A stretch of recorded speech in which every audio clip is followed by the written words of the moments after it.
I was quite fortunate to be academically quite gifted, to say. Um, Although I went to pretty ordinary schools, even in India, you had like sort of class sizes of 100 to 1 type of situations, and thousands of people milling around.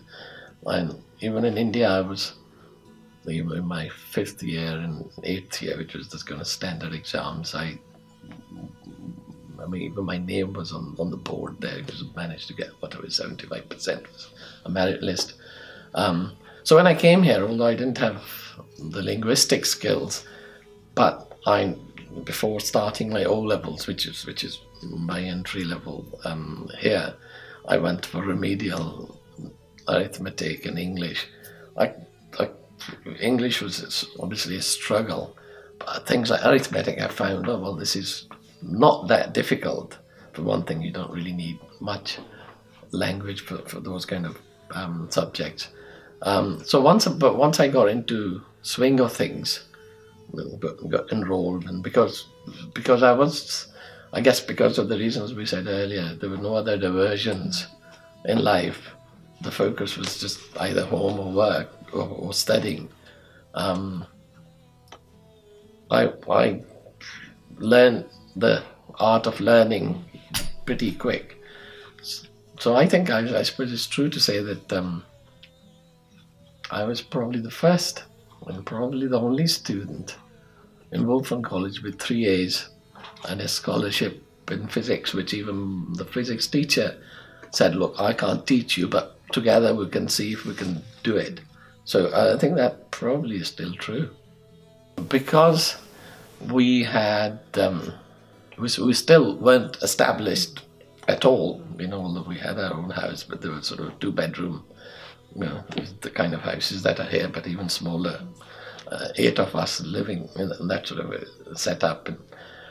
So I was, well, nobody was keen to get me away from home, but I was lucky enough to get to University of Birmingham, which again was quite a challenge, not academically.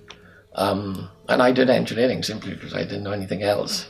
I could have done almost anything in reflection if I wanted to, but I didn't know. But in those days, these JMB universities, 5 of them, the middle, Manchester, Birmingham, Sheffield, no matter what else you had, unless you had O-level maths and English, they wouldn't let you in. And I couldn't pass my O-level English. So overall, in these 3 years, we used to do 5 O-levels and 3 A-levels.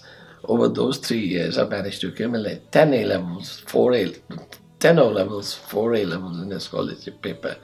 And I did manage to pass my English O-level at the 3rd attempt. But in order to get to uni, they told me that if I passed what they called overseas test in English, that was a substitute for people like me who hadn't been here for more than 3 years, which I did pass, so that enabled me to get in to university.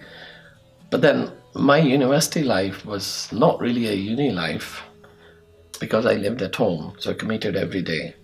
And so all 3 years I lived at home and commuted every day.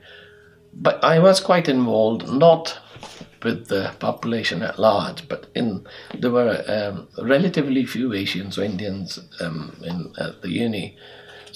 But I was quite actively involved in the Indian Student Society, so we used to have our all the functions.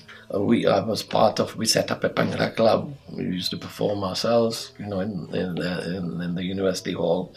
We used to set up an Indian bazaar at Diwali time for a week, Tuesday. I was treasurer of the society. We used to have university competitions. By that time I started playing badminton. So Salford, all these Asian societies used to go down. They probably still do it in Salford. So that was quite involved, but it was still very much an Asian-oriented enjoyment. I really didn't make too many non-Indian friends at uni, till I graduated.